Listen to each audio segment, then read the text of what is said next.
Hi, my name is Gail Marlene Schwartz, and I'm a member of the Hotch Potch Literature and Art Collective. And I'm going to read an excerpt from my piece called The Missing Place, which will appear in issue 2. We had met when I was in preschool and she was in first grade, her hair in a single side braid, mine in a shag.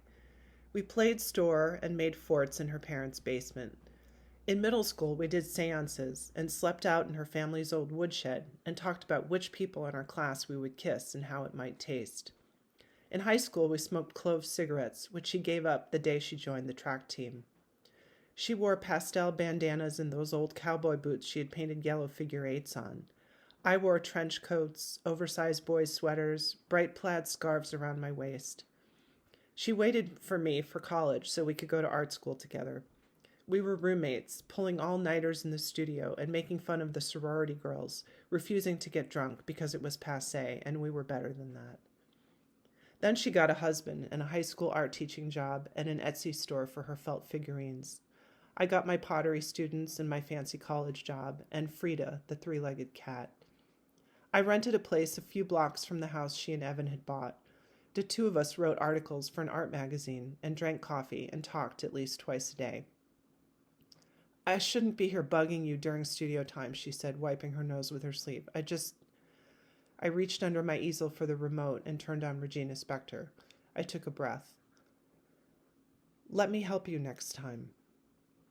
She looked up. Oh my God, can you just drop it, Kayla? We talked about this for hours and hours. It's not like anything's different now. It's just a bad idea. The end. I got up and walked over to her, close. Say yes before it's too late.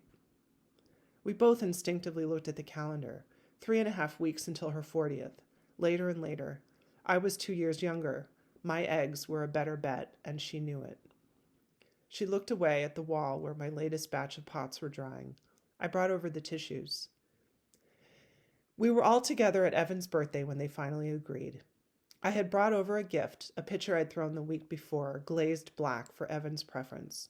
Jen had taken it into the kitchen and filled it with flowers, in this haphazard way of hers that always worked, no matter what. Evan and his brothers were outside grilling, and Jen and I were putting together a salad.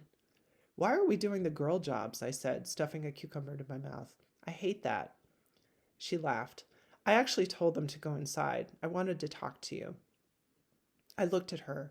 My best friend was taller than me, smaller boned, but also in better shape physically.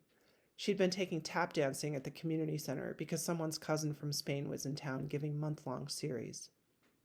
She put down the knife and tomato. I'm changing my mind. I'm saying yes. Her eyes were glassy and her face wore a fragile smile. This thing that had seemed so simple landed with a thud in my court. My throat tightened. I went over and hugged her.